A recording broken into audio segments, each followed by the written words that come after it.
everybody, we are the Greening Eagles. We're here to talk about sustainable game day solutions. I am Lauren Dudikian, class of 2024. I'm a double major in Management and Leadership and Environmental Studies. I'm Tyler DeFiore, class of 23. I double major in Econ and Poli-Sci. I'm Samcha Sahadev. I'm class of 2025 and I'm a biology major. Hi, I'm Anisha Kundu. I'm also class of 2025 and I'm studying finance and minoring in environmental studies. So before we dive deeper into our solutions, we first wanted to give everyone a roadmap of what this is going to look like. So we're going to start off with a comprehensive plan for outdoor composting. Then we're going to move into concessions/operations related solutions, which will include food, serviceware, and appliance related solutions. And then finally, we'll talk about a marketing campaign to tie all of this together and really promote it to the BC community. We also think it's important to highlight our approach when we think about these solutions. Obviously, sustainability is at the forefront of any of them. At the same time, a lot of sustainable solutions might not be fully realistic or require a lot of resources that might not be financially feasible or practical. And so those bottom two elements are really important for us in terms of thinking about what can BC actually do for sustainability within their resources, and also keeping in mind that financial bottom line, because that's what's going to push any project through. It's also important to note that these sustainable solutions are not just about doing good for the environment or the world. They can also give BC a legitimate competitive advantage compared to surrounding schools, and also potentially make some profit if deals are done correctly with sponsors, vendors, and partners. So the first prong we're going to talk about is outdoor composting. So I just wanted to bring up this quote, "Food waste is responsible for 6% of global greenhouse gas emissions," to show why it's so important to compost, because composting reduces these emissions by reducing the methane released.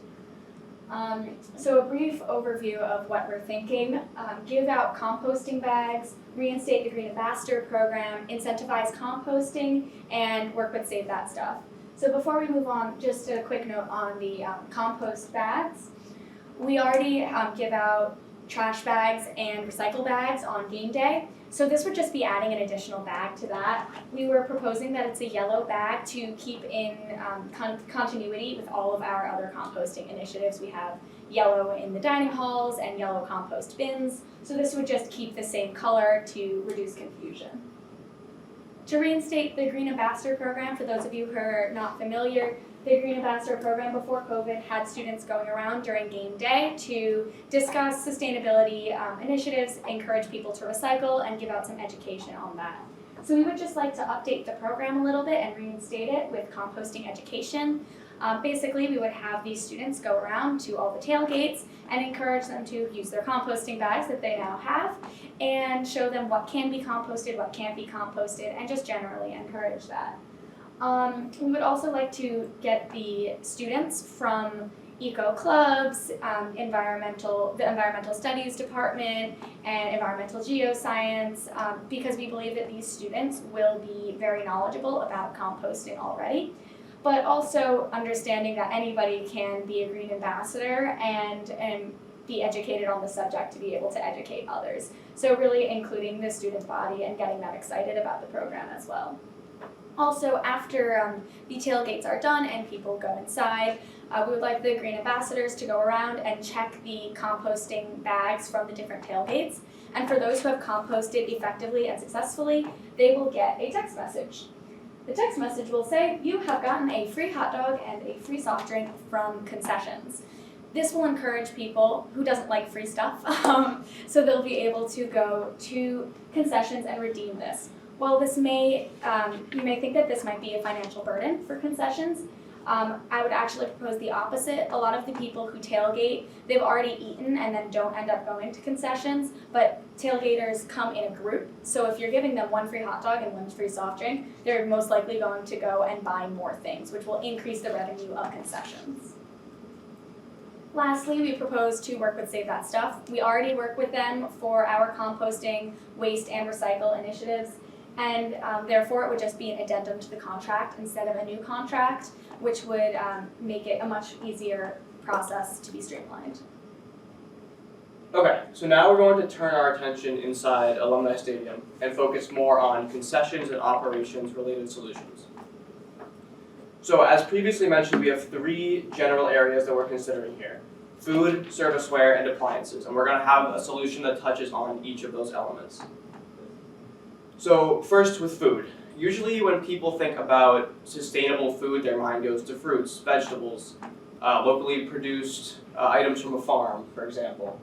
However, a lot of the time, those solutions, while doable, are more applicable to places with warmer weather, because BC in the fall is not going to be able to get food or fruits and vegetables from a local farm most of the time.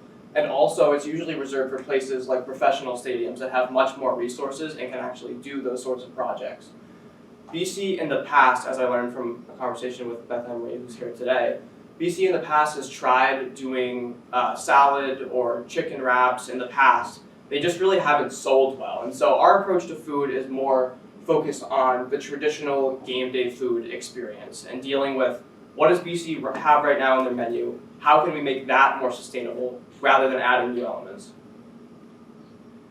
So, like I just mentioned, improving sustainability of the existing menu. And for us, that means locally sourcing the food, making sure it's humanely raised without antibiotics, things like that.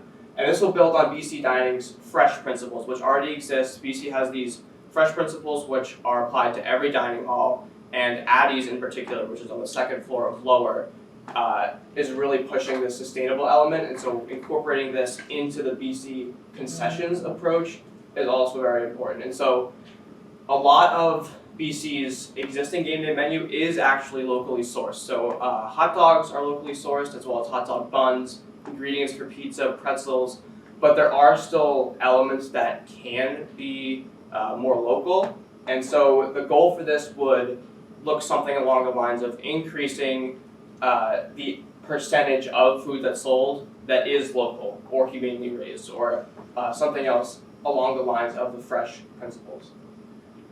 Another take on a food-related solution would be bringing in new vendors. And to this point, this has been a challenge, at least inside the stadium. One of the reasons being due to the fact that Alumni Stadium's concourses are more narrow, and so it's tough to actually put a vendor with a cart in there. What we're envisioning is having one part of the stadium concourse set aside for people to have the opportunity to go to an outside vendor. And so that outside vendor would rotate every couple of weeks to bring new life into the stadium. We also had our group had a conversation with Frank Bailey, who works for concessions, and one place he suggested was Wheelhouse Burgers. It's a local Boston-based burger company, and it's important to notice that this type of product is still game day food. It's burgers, it's hot dogs, it's things that fans will like, but at the same time, it's definitely sustainable. It's promoting good, sustainable business practices, and that's a potential way to make profit in addition to being sustainable. We also think it might be good to have the opportunity for students to pay for these products with your Eagle IDs, because that would promote student use in addition to adult use, older folks who might be coming back for a tailgate or a game. Now we move into serviceware. And so Frank Bailey, who I mentioned earlier, who we had a conversation with, he said one room for growth that he definitely sees as low-hanging fruit is cups in concessions. And so right now BC uses a lot of plastic cups, and we think that a good alternative could be these aluminum cups. This particular cup, which is made by the Ball Corporation, has 70% recycled materials. And aluminum in general is very durable, it's very recyclable. 75% of all aluminum ever produced is still in use today. So you can always keep reusing it, and the cups themselves are infinitely recyclable. It's also important to note that these cups would not require any new infrastructure on BC's end in terms of receptacles for them. They can be recycled just like any other aluminum cup as is. And this sort of project has precedent. The University of North Carolina did a trial for this in 2019, where they partnered with the Ball Corporation, who again makes the cups, as well as Coca-Cola and Aramark. And they've had a lot of success with it. In 2021, they got a re-upped investment for it from a different outside firm, and so they took it from a pilot project to basically a mainstay at UNC. It's also important that BC has a long-standing and positive relationship with Coca-Cola as is. So if Coca-Cola was able to sponsor the UNC project, BC could use a similar approach here. And then lastly, to touch on appliances. So we suggest to have an inventory audit of the kitchen appliances for concessions. And this will really target energy efficiency, and in that way, contributing to reducing greenhouse gas emissions because you're not using as much energy to produce the same outcome. So for the audit, when the people go in and they decide, okay, this machine might need improvement, Energy Star is one company that has very highly energy efficient appliances. And over the long term, even though there might be a larger upfront cost to replace the machine, the utility bills over time will be lower. Okay, so now onto marketing. How are we going to tell the overall BC community what we're doing and how we're doing it? So what we want to initiate is a sustainable game day committee that long lasts our initiative or any initiative that the Office of Sustainability can have. So we would include people from dining, athletics, facilities, the Office of Sustainability, and then also the general BC student body to make sure that there's constant conversation going on because this issue is very intersectional. So to have many voices going on is something that we would definitely encourage. We also want to try to include athletes. So I'm an athlete on BC's campus and I'm a member of Equals for Equality, which is a diversity, equity, and inclusion organization on campus. I know that there is a lot of interest within Equals for Equality for sustainable measures for BC athletics, and we think including the athletes is a really good way to do this because we are directly involved with the sporting events. In addition, we were thinking about NIL deals, name, image, and likeness deals, where athletes would be able to sell their brand or basically market themselves by partnering with Save That Stuff. Save That Stuff already partners with a lot of community organizations, and a lot of athletes already have NIL deals. So by combining those two, we think that there could be a successful, long-lasting partnership. It would also be a good idea to prepare a video advertising the Green Game Day initiatives to be played in the stadiums or in Conti Forum before games and during breaks. So what this video would do is basically summarize all the efforts that BC has already taken towards the Game Day initiative, and also basically talk about the implemented measures that are relevant for spectators who are coming in. We also think it would be a good idea to feature student leaders from athletics and also environmental organizations on campus. So what this video would essentially accomplish is it would efficiently inform spectators about what their role is, what are the resources that are available or have been made available through BC's Green Game Day initiative. It'll emphasize student leadership and collaboration at Boston College. It'll market BC as a progressive school that actually cares about sustainability, knowing that there are a lot of families and students who might prospectively consider coming to BC and might care about these things. And also it'll highlight and invite partnerships. So what we were thinking is our video could essentially be, if Save That Stuff agrees to it, we could essentially have it be a partnership between Boston College and Save That Stuff. The video plays to thousands of spectators who come and watch games, and companies want audiences who could potentially consider that product. So essentially our video could advertise for Save That Stuff in exchange for certain sponsorship, and these funds could be used towards the Green Game Day initiative. Thank you so much for your time, and we'd be happy to answer any questions that you have.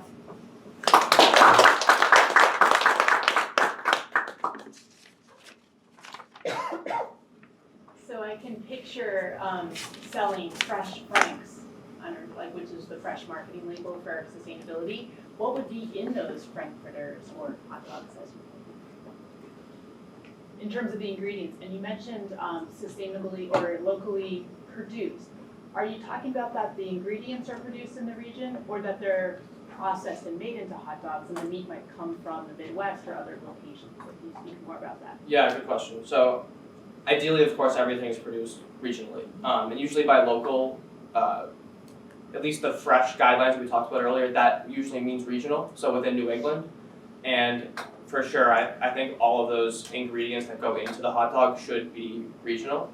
And that would just be a matter of diving deeper into, who makes hot dogs in the area, looking into those sorts of companies, evaluating what they put in their hot dogs and having that conversation, I think would just be a next step in terms of exploration for this sort of thing. So they already exist? Like those type of sustainable hot dogs, or more sustainable or fresh franks? What do you mean by fresh franks? You mentioned being able to have hot dogs that are sourced locally and to Right. maybe have the fresh label, which is fair trade, regional, equitable, sustainable, healthy, right? Yeah. So what would be in those frankfurters? I'm just going along with this idea. Yeah. I like fresh franks, that Yeah, sounds like yeah, I would sell. So what would actually, like, what would make it a fresh hot dog? Yeah, so it has to do with the way that the farm, which would hopefully be a regional farm, raises the animals that go into the hot dog. So first of all, it's gotta be regional, and then it's a matter of, do they treat the animals right?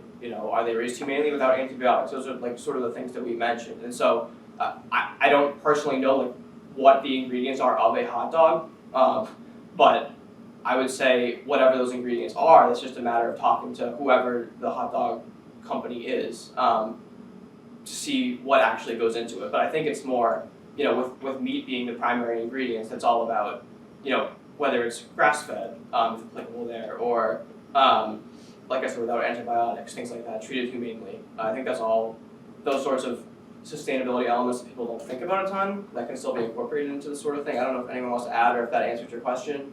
I think the criteria can sometimes feel subjective, just because I think it'll just require research being done on BC's part. And I think, inviting green ambassadors to join the program could involve students in that research, so students propose like potential collaborations, they put in the research, try to figure out what the company is doing, potentially make some calls, trying to figure out how this food is being produced, and then present that to BC Dining. I think that could be a viable way to go around it. Thank you. In your research, did you see how much the aluminum cups cost? Yeah, so good question. So no, we did not. We were able to go on the ACC sustainability website. BC's an ACC school, so we wanted to compare to other local school, or not local, but same conference schools. And so we were able to dig up the pilot project as well as the additional investment that occurred in the University of North Carolina. Those articles did not have specifics on numbers. I don't know, and then again, so then we went on the Ball Corporation website, who makes the cups, and we saw that they do have opportunities for food venues, and they do this stuff a lot where they brand the cups and they send them out in bulk to stadiums like Alumni. I think what I remember seeing from that site was, a sort of a link to reach out to them to have that sort of conversation. I don't think they had pricing on the site itself, so we don't have those exact numbers. Another thing to note, as Tyler mentioned, was that when North Carolina used these cups, they got more investment to the program to increase their their ability to use these cups in other sustainable initiatives. So by having things like these cups, it could incentivize donors such as alumni who come to tailgate at the games to donate more money to further improve our programs going forwards. So one question about the aluminum cups Yeah. at NC State. That was in the arena. Did they happen to use it at tailgating for football? It was not outside, so by tailgating you mean like the outdoor space? Yeah, like an outdoor football game. No, I think I would say they let the tailgaters do their own thing on the outside. They were inside the stadium. The reason I brought up tailgaters is because they're the people who would be moving inside, and also it's no secret that tailgating is a fairly expensive thing, and the people who come are often alumni, so they might be people who are willing to donate to the programs going forwards. Thank you. I thought you guys did a nice job of, thinking about the various stakeholders and the people that you can combine with, as well as, looking at some sort of continuing with an existing practice or building on an existing practice, which sort of helps the feasibility. Financially, we've had some questions about the cups, but broadly, like how long does it take to pay back? it's gonna cost me X amount of dollars, am I gonna break even at some point? You mentioned profit at some point, which as a stakeholder, that perked my ears up. So what do you think overall financially, like what's the financial hit to BC to make this happen? Yes, I can just speak briefly on it. I think given the nature of our project and it being touching on a couple different bases, we don't have like financials for you. I think what we do have is ways to go about these next steps. So we've identified these feasible solutions that are doable, like you said, given constraints on campus. And so I think in terms of next steps, it's those sorts of conversations, and I think some are easier to, make profit or break even, as you said, than others. I think, especially the ones where there can be partnerships with Coca-Cola, with Save That Stuff, like those are the potential money makers because you're bringing in outside funding. So in terms of, break even and profit, which we mentioned a couple times, at least trying to understand that the ideas have to meet those goals. I think talking with those companies and maybe pushing those sponsorships as some of the first solutions that actually happen can expedite the money-making process, if that makes sense. It's also pretty important to note that BC already is spending money to buy like cups for the drinks or like to buy hot dogs. And it's not like we would be introducing an entirely new line of like cups, for example. It would just be like a replacement, so that marginal cost shouldn't be that much more, especially for the general reward that we talk about later of like of having like sustainable marketing and having like an overall sustainable school. Alright, unfortunately that's all the time we have. Thank you so much for reminder that we'll be announcing the winner at 1 o'clock, so if you're available, please come back to that. Thank you very much. Thank you all for your time.